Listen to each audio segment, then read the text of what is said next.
विद्यार्थियों, कल हमने ट्रांसपिरेशन के बारे में विस्तार से पढ़ा था।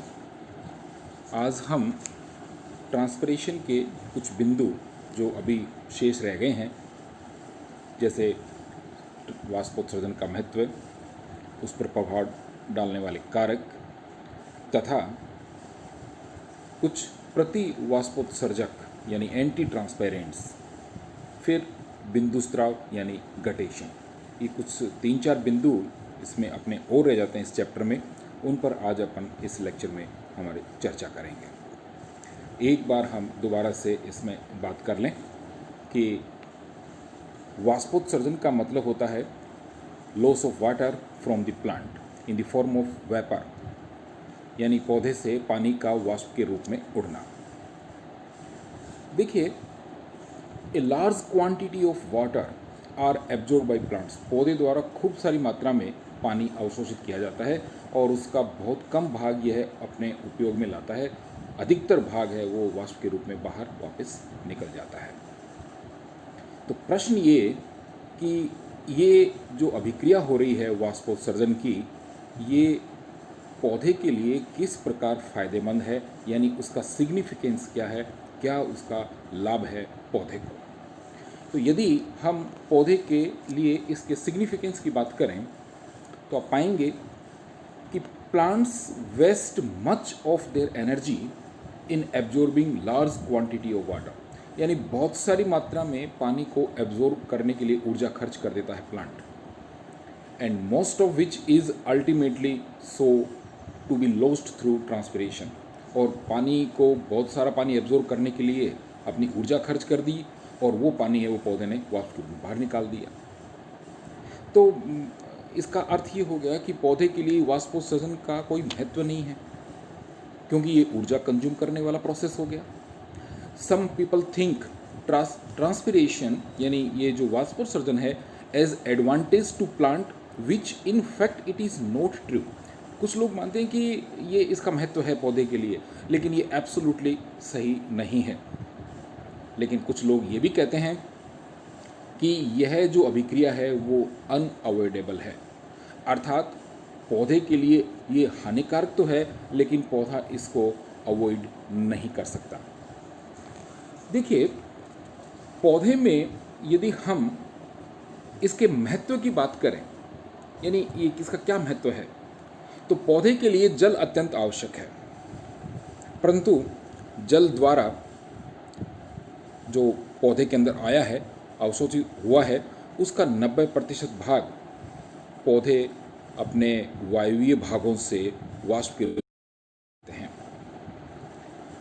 अतः जल की जहाँ कमी है, मान लीजिए, उस कमी वाले क्षेत्र के लिए अपन यदि बात करें तो वहाँ तो ये एक चिंता का विषय हो जाता है कि भाई पानी पौधे को वैसे ही कम मिल रहा है और पौधा इसको वाष्प के रूप में निकाल रहा है।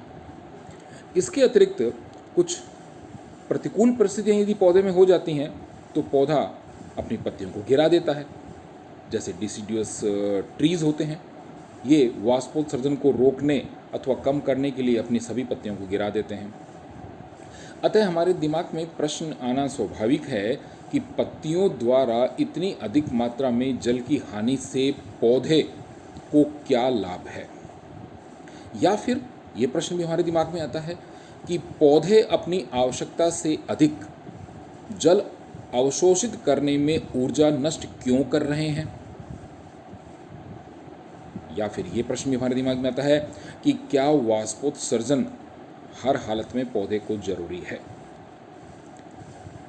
यदि हम लंपसम रूप में बात करें तो पौधे के लिए इसकी हानि भी है तो पौधे को लाभ भी है।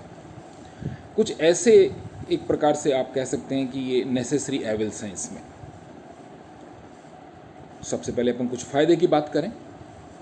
हम फ़ायदे में बात करें तो सबसे पहला जो उसका जो फ़ायदा आता है, एडवांटेज है, role in the movement of water. पौधे में पानी का अवशोषण हुआ, उसमें इसका रोल है। पौधे में पानी अवशोषित होने के बाद जो जाइलम की सेल से वहाँ तक जाता है, यानी जो पानी का मूव हो रहा है, उसमें भी इसका रोल है। अथवा आप यूँ कह सकते हैं कि जो एसेंट ऑफ सैप है फ्रॉम रूट टू लेकर के और टॉप तक, उसमें इसका रोल है। तो ये फायदेमंद चीज़ है पौधे के लिए। दूसरा, यदि हम बात करें तो role in the absorption and translocation of mineral salts, यानी वाष्पोत्सर्जन द्वारा खनिज लवणों के अवशोषण एवं स्थानांतरण की बात की जा रही है ना। इसमें थोड़ा सा गौर से देखिएगा। प्रीवियसली इट वॉज थॉट, पहले ये माना जाता था that more rapid rate of transpiration resulted in an increase in the rate of absorption of mineral salts through increased rate of water absorption.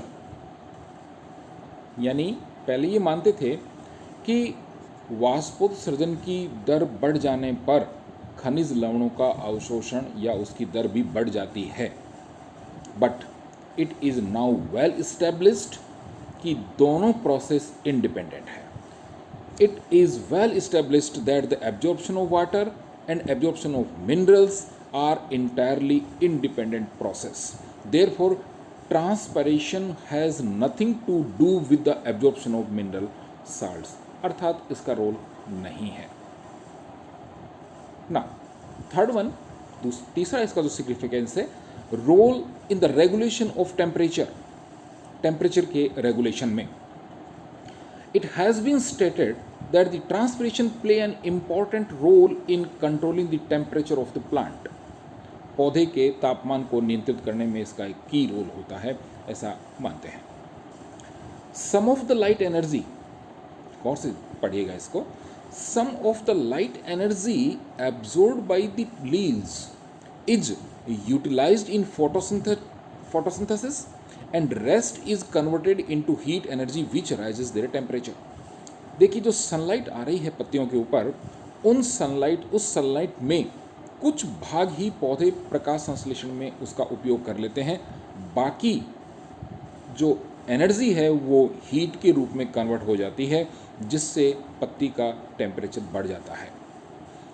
Rapid evaporation of water from the aerial parts from the plant through transpiration bring down their temperature, जिसके कारण rapid transpiration होता है, तेज़ी से वाष्पोत्सर्जन होता है और पौधे का जो टेम्परेचर है उसको कम किया जाता है, कारण कि वो हीट एनर्जी से वो टेम्परेचर बढ़ गया था।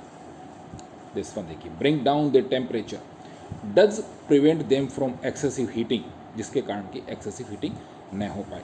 But this view is not absolutely correct, ये बिल्कुल एब्सोल्युटली सही नहीं हो सकता, because transpiration cannot account for the total loss of heat energy from leaves and other parts of the plant। ये टोटल इसलिए सही नहीं हो सकता कारण कि लीफ की सरफेस पर जो हाई टेम्परेचर हुआ है लॉस ऑफ हीट एनर्जी के कारण, ये टोटल लॉस नहीं कर सकता ट्रांसपिरेशन। इसलिए ऐसा हम नहीं कह सकते कि केवल यही प्रोसेस काम करती है टेम्परेचर को कम करने के लिए। Plants kept under intense sunlight, मान लीजिए स्कॉर्चिंग सनलाइट मिल रही है प्लांट को, इसका मतलब प्लांट का टेम्परेचर तो बढ़ रहा है, लेकिन उसके साथ साथ ट्रांसपिरेशन की रेट बढ़नी चाहिए ताकि उसका टेम्परेचर कम हो सके प्लांट का। लेकिन स्टोमेटा तो प्लग्ड हो जाते हैं, अर्थात स्टोमेटा बंद हो जाते हैं। जो जो टेम्परेचर आप बढ़ाते हैं, इंटेंस सनलाइट मिलती है, टेम्परेचर बंद हो जाते हैं। सो थोड़ा सा ये हमारे लिए एक कंफ्यूजिंग है कि वास्तव में ये टेम्परेचर को रेगुलेट करता है या नहीं करता है ना। अगला प्रश्न हमारे सामने सिग्निफिकेंस के बाद में ये आता है, तो फिर पौधों को ये क्यों चाहिए, अर्थात पौधे इस वाष्पोत्सर्जन को क्यों मेंटेन किए हुए हैं।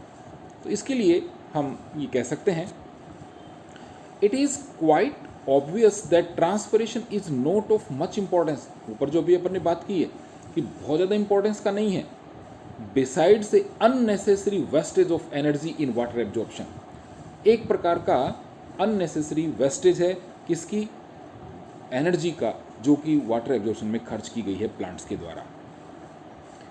या it may be sometimes harmful to them in other aspects also, या फिर ये हार्मफुल दूसरे एस्पेक्ट्स में भी हो सकता है।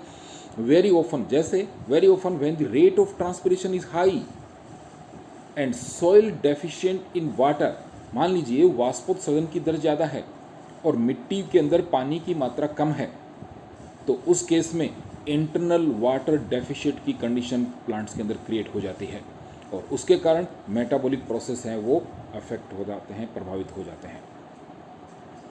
इसी प्रकार many xerophytes have to develop structural modification adaptation to check transpiration. बहुत सारे जो जीरोफाइट्स हैं, अपन ने इकोलॉजी में पढ़ते हैं अपन कि बहुत सारे जीरोफाइट्स हैं, वो जीरोफाइट्स अपने ट्रांसपिरेशन की रेट को चेक करने के लिए उनमें या तो पत्तियां बहुत छोटी हो जाती हैं या फिर गिर जाती हैं या फिर वो किसी दूसरे स्ट्रक्चर में मॉडिफाई हो जाती हैं, जैसे स्पाइंस वगैरह। इसका मतलब ये हो गया कि वो वाष्पोत्सर्जन की दर को चेक कर रहे हैं, और यदि ये ज़रूरी होता, बहुत ज़रूरी होता, तो वो इस तरह का काम नहीं करते। और एक और भी इसके जो अपन नुकसान की बात करें वो देखिए आप कि डिसीडियस ट्री, जो पतझड़ वाले जो प्लांट्स हैं, ट्रीज़ हैं, have to shed their leaves during autumn to check loss of water. पानी की कमी को दूर करने के लिए अपनी पत्तियों को गिरा देते हैं। यदि ये बहुत ज़रूरी होता तो वो पत्तियाँ नहीं गिराते, क्योंकि वाष्पोत्सर्जन आवश्यक था। तो ये जो कमियां थी, इन कमियों की यदि अपन बात करते रहें तो बहुत सारी कमियां प्लांट्स के लिए वाष्पोत्सर्जन लेकर आता है। But in spite of the various disadvantage of the plant can not avoid transpiration. Plants जो हैं वो इन कमियों के बावजूद ट्रांसपिरेशन को अवॉइड नहीं कर सकते। ये अवॉइड इसलिए नहीं कर सकते क्योंकि due to their peculiar internal structure, particularly those of leaves, अपनी आंतरिक विशिष्ट आंतरिक संरचना, विशेषकर पत्तियों की आंतरिक संरचना, उनकी इंटरनल स्ट्रक्चर बेसिकली है वो gas exchange for respiration, photosynthesis, उसके लिए बनी होती हैं। पत्तियों की जो आंतरिक संरचना है वो इस प्रकार से है कि वो प्रकाश संश्लेषण और श्वसन की अभिक्रिया कर सके, in such that it cannot check the evaporation of water. उस स्थिति में ये पानी के वाष्पीकरण को चेक नहीं कर सकती।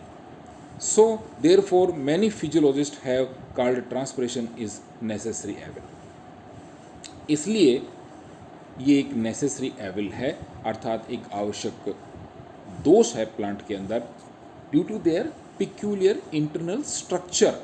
पौधे की पत्तियों का जो विशिष्ट संरचना है, आंतरिक संरचना, उसको अपन यदि ध्यान में रखें तो ये पौधे के लिए आवश्यक भी हो जाता है। कहने का इस पैराग्राफ का अर्थ ये है। वाष्पोत्सर्जन की अभिक्रिया पर हम यदि विभिन्न प्रकार के फैक्टर्स की बात करें कि कौन से फैक्टर्स प्रभाव डालते हैं, उन पर अपन थोड़ी चर्चा कर लेते हैं। काफ़ी इम्पॉर्टेंट है। सबसे पहले we take light. Light has strong control and influence on the stomatal movement. जैसा कि अपन ने अपने प्रीवियस लेक्चर में कल बात की थी अपन ने कि लाइट की उपस्थिति में ही, मोस्टली लाइट की उपस्थिति में ही प्लांट्स में रंध्र खुलते हैं और बंद होते हैं। इसका मतलब लाइट जो है वो एक स्टोमेटल मूवमेंट को कंट्रोल करने वाला फैक्टर है। जनरली लाइट में खुलते हैं, यानी दिन के समय खुलते हैं रंध्र और रात्रि में बंद हो जाते हैं। The amount and duration of light, कितनी लाइट मिले, कितने समय तक के लिए मिले, जो कि रंध्रों को खोलने और बंद होने के लिए आवश्यक है, वेरिंग अमंग प्लांट स्पीसीज। ये अलग अलग प्लांट्स में अलग अलग फिगर्स के रूप या डेटा के रूप में मिलते हैं। अकॉर्डिंग टू क्रेमर कहते हैं the stomata in some plants may be induced to open by bright moonlight. इसका मतलब लाइट का जो फैक्टर है, यदि रात्रि में प्लांट्स को मिल जाए तो भी वहाँ रंध्र खुल जाते हैं। अर्थात एक ब्राइट मून लाइट है रात्रि में तो रंध्र खुल जाते हैं, वो लाइट का कार्य कर रहे हैं।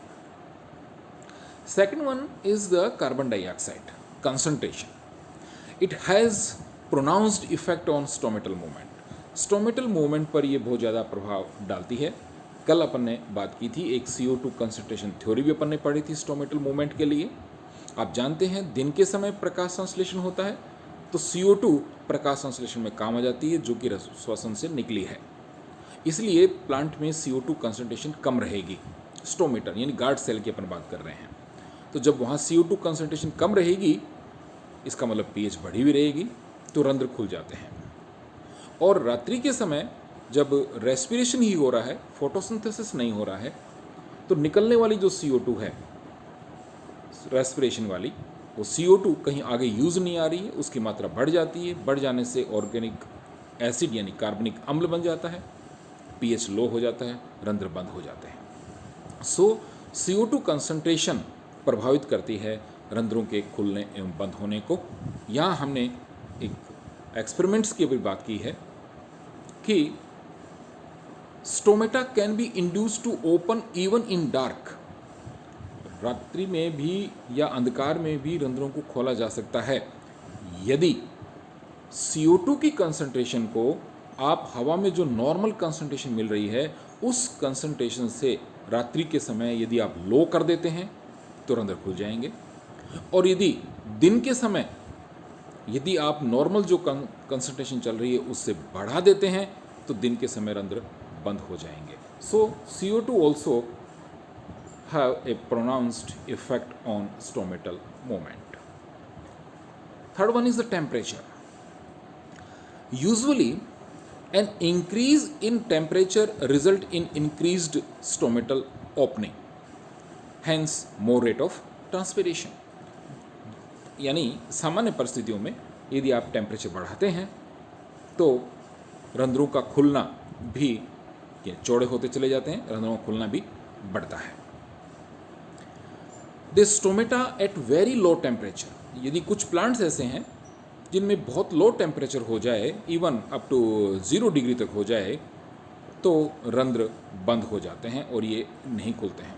लेकिन टेम्परेचर यदि 30 डिग्री तक है तो रंध्र वाइड खुलते हैं। उससे ऊपर की ओर जाएंगे तो रंध्र धीरे धीरे बंद होते चले जाते हैं। क्यों?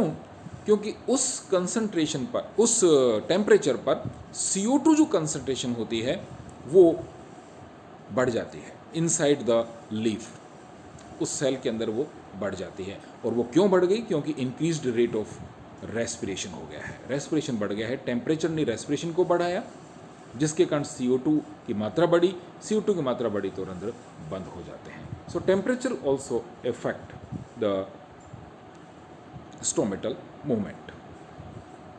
इसके अलावा कुछ और फैक्टर्स भी हैं जिनकी अपन और बात कर लेते हैं। Atmospheric humidity. निश्चित ही यदि एटमॉस्फेरिक ह्यूमिडिटी ज़्यादा है तो रंध्र खुले तो हैं बट रेट ऑफ ट्रांसपिरेशन है वो कम हो जाएगी, क्योंकि बाहर हवा पहले से ही वाटर वेपर से सैचुरेटेड है। Wind velocity. यदि हवा तेज चल रही है, विंड मतलब द फास्ट ब्लोइंग एयर, यदि हवा तेज चल रही है तो लीफ की सरफेस से वाटर वेपर को तेजी से हटाती चली जाएगी वो, जिसके कारण उसका स्थान ड्राई एयर ले लेगी। ड्राई एयर ले लेगी तो उसे वापस इक्विलिब्रियम में लाने के लिए वाटर वेपर तेजी से लीफ के सब स्टोमेटल चैम्बर से बाहर निकलती हैं। इसका मतलब यदि एयर की स्पीड थोड़ी ज़्यादा है, यानी विंड के रूप में वो काम कर रही है, तो ट्रांसपिरेशन की रेट बढ़ जाती है। एटमॉस्फेरिक प्रेशर बढ़ने पर रेट ऑफ ट्रांसपिरेशन बढ़ेगा। Available soil water. यदि मिट्टी के अंदर पानी की मात्रा ज़्यादा है तो तेज़ी से अवशोषण होगा, पौधे को अधिक पानी मिलेगा, अधिक पानी मिलेगा तो ट्रांसपिरेशन की रेट भी अधिक होगी। Internal factor. दो हम इंटरनल फैक्टर की बात करते हैं मुख्य रूप से, एक तो लीफ के स्ट्रक्चर की और दूसरा स्टोमेटा की। ना deficiency of water in the plant. Internal factor में पहला एक फैक्टर कि मान लीजिए पौधे में खुद में पानी ही कम है पूरे के अंदर, तो पानी कम है तो रेट ऑफ ट्रांसपिरेशन अपने आप ही कम हो जाएगा, या प्लांट उस पानी को बचाए रखने के लिए ट्रांसपिरेशन की रेट को चेक करेगा। और दूसरा, स्ट्रक्चरल फीचर्स लाइक नंबर यानी संख्या, संख्या से यहाँ मतलब है per unit area, size, position, position का मतलब है लीफ की अपर सरफेस पे या लोअर सरफेस पे, अर्थात वो डायरेक्ट सनलाइट के कांटेक्ट में है या नहीं है, and movement of stomata. Position की अपन बात करें, पोजीशन लीफ के अपर या लोअर, प्लस ये सनकन स्टोमेटा भी हो सकते हैं, धंसे हुए हो सकते हैं। सनकन stomata help in reducing the rate of transpiration. यदि डोर्सीवेंट्रल लीफ है, लोअर सरफेस पे ज़्यादा है, चूंकि वो डायरेक्ट कांटेक्ट में नहीं है, इसलिए लोअर सरफेस से रेट ऑफ ट्रांसपिरेशन कम होगा और अपर सरफेस से ज़्यादा होगा, क्योंकि वो डायरेक्ट लाइट सनलाइट के कांटेक्ट में है। सनकन स्टोमेटा है, जैसा कि जीरोफाइट्स के अंदर होल मिलता है, फॉर एग्जांपल जैसे नीरियम इंडिकम है, कनेर जिसको कहते हैं अपन। आपने बहुत अच्छी तरह से इसको सेकेंड ईयर की क्लासेस में एनाटॉमी के अंदर इसको पढ़ा है। आप जानते हैं सनकन स्टोमेटा, धसे हुए रंध्र, यदि धसे हुए रंध्र हैं तो वो भी वाष्पोत्सर्जन की दर को कम कर देते हैं, और वो वाष्पोत्सर्जन की दर को उस प्लांट ने चेक करने के लिए उसको कम किया है, यानी उसके पोजीशन जो है, सनकन जो पोजीशन है वो इफेक्ट डाल रही है ट्रांसपिरेशन के ऊपर। प्रेजेंस ऑफ वैक्स कोटिंग, आपने कैलोट्रोपिस प्रोसेरा देखा है, आँख जिसको अपन कहते हैं, उसकी लीफ आप देखिए लेदरी होती हैं और उसके ऊपर एक वैक्स की कोटिंग मिलती है, और वैक्स की कोटिंग जो है वो ट्रांसपिरेशन को रेट को चेक करने के लिए मिलती है उस प्लांट्स के अंदर। या फिर आप देखेंगे कि यदि क्यूटिकल थिक है तो वो भी ट्रांसपिरेशन की रेट को रिड्यूस कर देती है। So thick cuticle also reduce the rate of transpiration. Now we came at the important headings, plant antitranspirants. देखिए बहुत सारे ऐसे सब्सटेंस हैं, number of substance are known which when applied to the plants they reduce the rate of transpiration, such substance are called antitranspirants. ऐसे बहुत सारे पदार्थ हैं, केमिकल्स हैं, सब्सटेंस हैं, जो यदि पौधे पर अप्लाई किए जाएं तो वे वाष्पोत्सर्जन की दर को कम कर देते हैं। हम इस प्रकार के पदार्थों को एंटी ट्रांसपेरेंट्स कहते हैं। इस एंटी ट्रांसपेरेंट्स की जानकारी यानी नॉलेज हमारे लिए बहुत इंपॉर्टेंट है, पर्टिकुलरली हम क्रॉप प्रोडक्शन में या सीडलिंग ट्रांसप्लांटेशन में इसका उपयोग करते हैं, और ये हमारे लिए बहुत उपयोगी है। कुछ एंटी ट्रांसपेरेंट्स की अपन बात करें, जैसे कलरलेस प्लास्टिक है, सिलिकॉन ऑयल्स हैं, लो विस्कोसिटी वैक्स हैं। इनको यदि आप लीव्स पर या प्लांट्स के ऊपर स्प्रे कर देते हैं तो एक पतली फिल्म बना लेते हैं, और वो जो पतली फिल्म है वो इम्परमेबल होती है, किसके लिए? वाटर के लिए, लेकिन वो कार्बन डाइऑक्साइड और ऑक्सीजन के लिए परमेबल होती है। तो हमारे लिए फ़ायदा हो गया कि वाटर की एक फिल्म बन गई इसमें, और वाटर वेपर जब निकलेगी वो इस फिल्म से टकराएगी, टकरा के वापस ठंडी होकर के उसी स्टोमेटा के अंदर वापस गिर जाती है, जिससे कि ट्रांसपिरेशन के दौरान जो पानी लॉस हो रहा है वो कम हो जाता है। हम कोशिश ये करते हैं कि इस प्रकार के एंटी ट्रांसपेरेंट्स का प्लांट पर यूज़ करें जो लिटिल इफेक्ट डालते हों हमारे लाइफ के ऊपर, प्लस वो प्लांट्स के टिश्यूज़ के ऊपर। इसी में एक बहुत अच्छा एग्जाम्पल है हमारे पास में, एक फंजीसाइड है फिनाइल मर्क्यूरिक एसीटेट। जब इसका स्प्रे हम पौधे पे या प्लांट्स पे करते हैं तो यह पौधे में लगभग 2 वीक के लिए स्टोमेटा को पार्शियली क्लोज या क्लोज कर देता है, 2 वीक के लिए कर देता है। इसका मतलब प्लांट में पानी है वो सफिशिएंट मात्रा में बना रहेगा, उसकी लॉस नहीं होगा, और जो इरिगेशन मेथड्स अपन काम में ले रहे हैं उसका मैनेजमेंट हमारे लिए सस्ता पड़ता है, हम जल्दी कर सकते हैं। इसके अलावा एक और इम्पॉर्टेंट फैक्टर है जो रंध्रों के खुलने को कंट्रोल करता है और बंद करता है, जैसे अपन ने कल भी बात की थी, वो है स्ट्रेस का पीरियड। और एब्सिसिक एसिड को भी अपन एंटी ट्रांसपेरेंट के रूप में भी उपयोग में ले सकते हैं। तो एब्सिसिक एसिड स्टोमेटा को बंद करने के लिए प्रेरित करता है। इसी प्रकार कार्बन डाइऑक्साइड है वो भी एंटी ट्रांसपेरेंट्स के रूप में काम करती है। यदि आप CO2 कंसंट्रेशन उस क्रॉप के इन्वायरमेंट में 0.03% से बढ़ाकर 0.05% कर देते हैं तो आप पाएंगे कि स्टोमेटा बंद हो जाते हैं।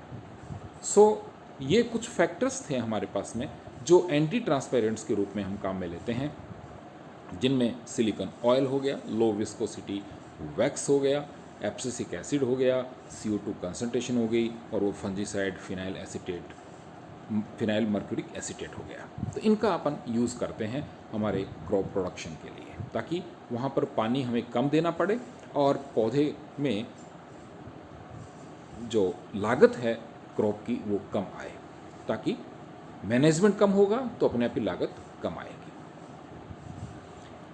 अब देखिए विद्यार्थियों कि कुछ ऐसे प्लांट्स भी हैं जिनमें वाटर एब्जॉर्प्शन हो रहा है लेकिन वाटर लॉस कम हो पाता है। दिन में तो इन प्लांट्स में कोई दिक्कत नहीं है क्योंकि पानी एब्जॉर्ब हुआ और वो वाष्पोत्सर्जन के रूप में निकल गया, लेकिन पानी इनकी मिट्टी में सफिशिएंट मात्रा में उपलब्ध होता है।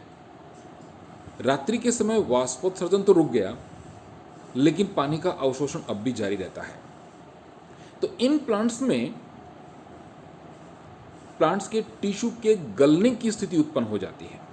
अतः ये पौधे एक्सेस अमाउंट जो वाटर होता है उस पानी को वाटर ड्रॉप्स के रूप में बाहर निकालते हैं, और ये वाटर ड्रॉप्स लीव्स की मार्जिन से निकलती हैं, और लीव्स की मार्जिन पर एक विशेष प्रकार का टिश्यू मिलता है। उस टिश्यू को हम कहते हैं हाइडेथोट, एक जिसको हिंदी में कहते हैं जल रंध्र। इस जल रंध्र में विशेष प्रकार की कोशिकाएं मिलती हैं जिन्हें एपिथेम सेल्स कहा जाता है, और यहाँ पानी है वो ड्रॉपलेट्स के रूप में बाहर निकलता है। और निश्चित रूप से पानी जब वेपर के रूप में न निकल करके ड्रॉप्स के रूप में निकलेगा तो पानी है वो प्योर नहीं होगा, उसमें साल्ट्स भी होंगे, अर्थात वो इम्प्योर वाटर होगा। यह घटना गटेशन यानी बिंदु स्त्राव कहलाती है, और ये जनरली अर्धरात्रि के पश्चात शुरू होती है, जब पौधे में पानी काफ़ी मात्रा में आ गया है और ट्रांसपिरेशन ऑलमोस्ट बंद हो गया है। प्लांट्स में गटेशन सभी में नहीं मिलता है, उन्हीं प्लांट्स से मिलता है जहाँ मिट्टी में पानी अवेलेबल अधिक मात्रा में है। जनरली जो ग्रासेस होती हैं उन ग्रासेस की लीफ के मार्जिन के ऊपर, ट्रॉपिकल ग्रासेस आप मुख्य रूप से अपन बात करें, उनकी ग्रासेस की मार्जिन के ऊपर ये मिलते हैं गटेशन, ये हाइडेथोट्स, और इस प्रोसेस को अपन बोलते हैं गटेशन। नाउ ये पूरा जो चैप्टर था हमारा ट्रांसपिरेशन का, इसे हमने दो भागों में बांटा। पहला भाग था हमारा कि वाष्पोत्सर्जन क्या है, कौन कौन से पार्ट्स पौधे के वाष्पोत्सर्जन में भाग लेते हैं, और उसके पश्चात रंध्रों के खुलने एवं बंद होने की क्या क्रियाविधि है, और किस थ्योरीज के द्वारा हम इसे आसानी से समझा सकते हैं। हमारा ये जो दूसरा पार्ट है, इस दूसरे पार्ट में हमने 3 चीज़ों को लिया। पहला फैक्टर्स लिए अपने, जिसमें हमने सिग्निफिकेंस को भी पढ़ा साथ में, तो significance of transpiration and factor affecting transpiration. दूसरा पार्ट अपन ने इसमें पढ़ा एंटी ट्रांसपेरेंट्स का, कि ऐसे कौन से केमिकल्स या फैक्टर्स हैं जो वाष्पोत्सर्जन की दर को चेक कर सकते हैं और हमारे लिए वो क्रॉप फील्ड में पानी लॉस को कम करने के लिए फ़ायदेमंद है। और तीसरा पोर्शन अपन ने इसमें पढ़ा वो है गटेशन का। ध्यान रखिएगा, गटेशन यानी बिंदुस्राव। ये बिंदुस्राव जो है वो ब्लीडिंग से अलग होता है, ये बिंदुस्राव जो है वो ब्लीडिंग से अलग होता है, ध्यान रखिएगा। पौधे में यदि हम वाष्पोत्सर्जन की दर को नापना चाहें तो हम पोटोमीटर से आसानी से नाप सकते हैं। सो वाष्पोत्सर्जन की दर को नापने के लिए जो उपकरण काम में लेते हैं वो पोटोमीटर कहलाता है। ये था वाष्पोत्सर्जन। नेक्स्ट टॉपिक अपन आगे और लेंगे, तब तक के लिए धन्यवाद, थैंक यू।